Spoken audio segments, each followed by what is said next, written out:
তাহলে আমি আল্লাহ তাআলা ওর পরেরদেরকে রাষ্ট্র ক্ষমতা দান করি। বঙ্গবন্ধু শেখ মুজিবুর রহমানকে হত্যা করেছিলেন, তার মেয়েকে আল্লাহ রাষ্ট্র ক্ষমতা দিয়েছিল কিনা? দিয়েছিল কিনা? 15 বছর ধরে তার একটা ফসল আমরা সোজা করতে পারিনি, 63টা দলে খাওয়ার পরে। ঠিক না ঠিক? ঠিক না ঠিক? শহীদ জিয়াউর রহমান 81 সালে 31 মে চট্টগ্রাম সার্কিট হাউসে একদল সেনাবাহিনী কর্তৃক তাকে বুকটা ঝালদা করে দেওয়া হলো। আমার আল্লাহ বলেন ওমান কুতিলা মাজলুমান, অন্যায় ভাবে তাকে হত্যা করা হবে, ফাকাদ জাআলনা লিওয়ালি সুলতানা, তার ওয়ারিসকে রাষ্ট্র ক্ষমতা দেব। আজকে জিয়াউর রহমানের স্ত্রীকে বেগম খালেদা জিয়াকে আল্লাহ তাআলা প্রধানমন্ত্রী বানাইছিল কিনা? ঠিক না ঠিক?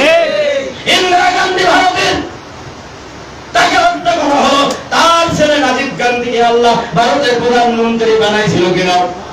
রাজীব গান্ধীকে হত্যা করা হলো, তার স্ত্রী সোনিয়া গান্ধীকে আল্লাহ ভারতের প্রধানমন্ত্রী বানাইছেন কিনা? প্রিয় ভাইরা আমার, ওই রাজীব গান্ধীর ছেলে রাহুল গান্ধী ভারতীয় কংগ্রেসের এখন প্রেসিডেন্ট। আর কিছু আসন পাইলে এবার সেও প্রধানমন্ত্রী হওয়ার পথে। ঠিক না ঠিক? আনোয়ার ইব্রাহিম 23 বছর পর জেল থেকে বের হয়ে এখন মালয়েশিয়ার প্রধানমন্ত্রী।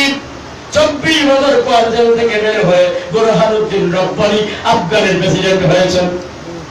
অধ্যাপক সিবগাতুল্লাহ মুজাদ্দিদি 18 বছর জেল খাটার পর আফগানের প্রেসিডেন্ট হয়েছেন। 16 বছর নির্বাসনে থাকার পর আয়াতুল্লাহ খামেনি ইরানের প্রেসিডেন্ট হয়েছেন কিনা?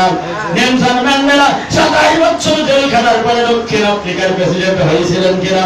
শুধু তাই না, আমাদের প্রতিবেশী অং সান সুচি 31 বছর নিজের রূপ যৌবন চেহারা সব জেলখানায় বিলীন করার পরে উনি মায়ানমারের প্রধানমন্ত্রী হয়েছিলেন কিনা?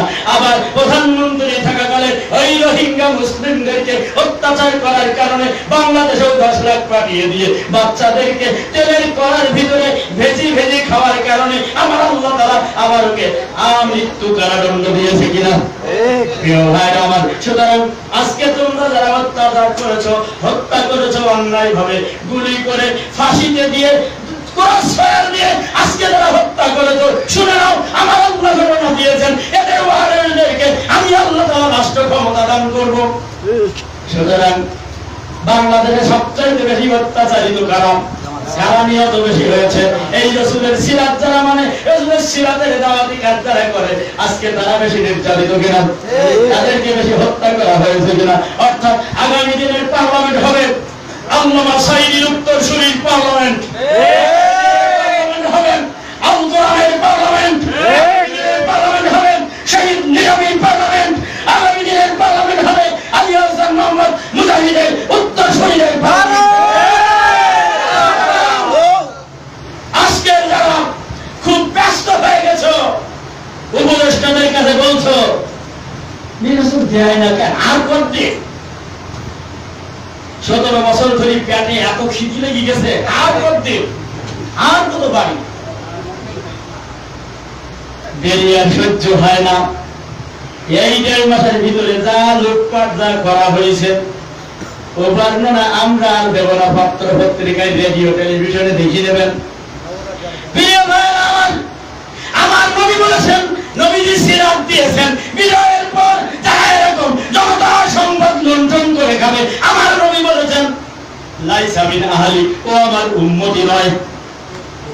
সুতরাং তোমরা যারা অমুসলিমদের উপরে, তোমরা যারা বিরোধী মতের উপরে অত্যাচার চালিয়েছো, ঘর বাড়ি পুড়িয়ে দিয়েছো, সম্পদ লুণ্ঠন করেছো, 1900 বস্তা গরুর ফিট যারা লুট করেছো, আমার নবী বলেন আল মুসলিমু মান সালামাল মুসলিমুনা মিন লিসানিহি ওয়া ইয়াদিহি, যে মুসলমানের হাত থেকে তার প্রতিবেশীরা নিরাপদ নয়, যার হাত থেকে দেশের জনগণ নিরাপদ নয়, যার হাত থেকে ব্যবসায়ীরা নিরাপদ নয়, আমার নবী বলেছেন সে মুসলমান নয়, সে আমার উম্মতি নয়। সুতরাং যারা উম্মত হবে না তার জন্য কি নবী সুপারিশ করবে? করবে? তাহলে নবীর সুপারিশ যদি পেতে চাও, তাহলে ওই লুণ্ঠিত মাল রাতের অন্ধকারে মালিকের কাছে ফেরত দিয়ে এসো, তওবা করো। যে আকাম করার কারণে বাংলার জামাল ছেলেরা, ছাত্র জনতা, ওই আওয়ামী লীগ, দর্শন লীগ, ছাত্রলীগ, তাদেরকে দেশ ছাড়া করেছে, সেই অপরাধ করার কারণে আপনি আমি যদি করি আমার পাশায় লাথি মেরি বঙ্গ ভাষা করে এই ছাত্র জনতা ফেলবে কিনা? ফেলবে কিনা? এটাই হলো নবীজির সিরাত। হৃদয়ের পর রাসূলের সিরাত তো এটাই। তুমি যদি অত্যাচার করো, ওরা যা করেছিল তুমিও যদি তাই করো, তাহলে তোমার পাশায় লাথি মেরে ক্ষমতার মসনদ থেকে হাজার হাজার কিলোমিটার দূরে তোমাদেরকে সরিয়ে দেওয়া হবে। হচ্ছে কিনা? প্রিয় ভাইরা আমার, সুতরাং আমার নবীজিকে আল্লাহ তাআলা এভাবে আদেশ দিয়েছেন। এটাই ছিল রাসূলের সিরাত, এটাই হলো রাসূলের আদর্শ। প্রিয় ভাইরা, খুব ব্যস্ত হয়ে গেছি আমরা। একটা গল্প করে শেষ করি। একজনের নতুন বিয়ে হয়েছে, নববধূ। বিয়ের পরে এই বউকে বাড়ি আনা হলো। বাড়ি আনার পরে এখনো বাসর হয়নি, সম্পূর্ণ নতুন, বাসর এখনো হয়নি। দাদি শাশুড়ি এসে কানে কানে বলতেছে, দাদি আমি একটা পুত্রের বড় মা হচ্ছে। শাশুড়ি এসে কিছুক্ষণ পরে বলতেছে, মাগো আমাদের বংশে বাতি দেওয়ার মতো কেউ নেই, তা আমরা তোমাদেরকে এনেছি। তোমার শ্বশুর আব্বা চয়েস করেছি, আমরা পছন্দ করেছি যে আমাদের এই বংশে বাতি দেওয়ার জন্য আমার একটা পুতা চাই। নববধূ নতুন বউ কি বলবে, একটু মিসকে হাসি দিয়ে বলতেছে, আম্মা দোয়া করেন। কিছুক্ষণ পরে ননদ এসেছে, এসে বলছে, ভাবি আমি কিন্তু ভাইপোর ফুফু হতে চাই। সুতরাং কোন রকম হেলা খেলা কলা কৌশল ওইরকম কোন প্রকারের পদ্ধতি যেন নিয়ে না, আমি কিন্তু ভাইপোর ফুফু হতে চাই। নতুন বউ বলতে পারতেছে না, লজ্জায় কিছু কি বলেন, কেমন লাগিয়েছে বাড়ি বলতে পারে কিছু।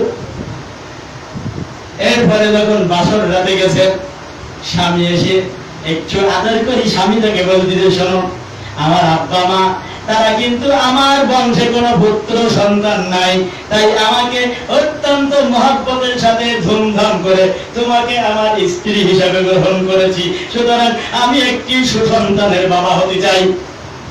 নববধূ এতক্ষণ কথা বলেনি, এইবার স্বামী যখন বলেছে বাসর রাতে একা নির্জনে, তখন মুখ খুলেছেন, বলছে, শোনো দাদি নাই 80-90 বছর বয়স হয়ে গেছে, তার এখন ঠিক নেই, ওলক নাই, বলতে পারে যে আমি এক্ষুনি একটু বুড়ো মা হতে চাই।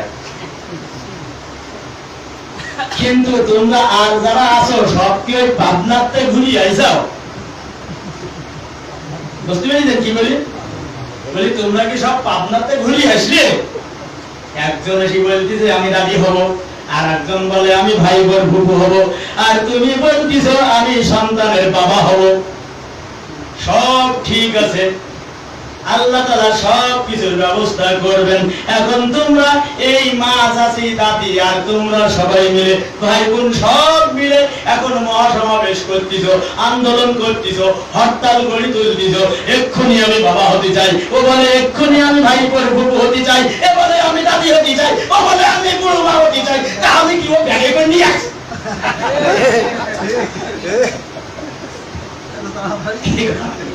আমি কেউ ব্যাগে করে নিয়ে আসি যে তোমরা বললিয়া বের করে দেবো? আসসালামু আলাইকুম।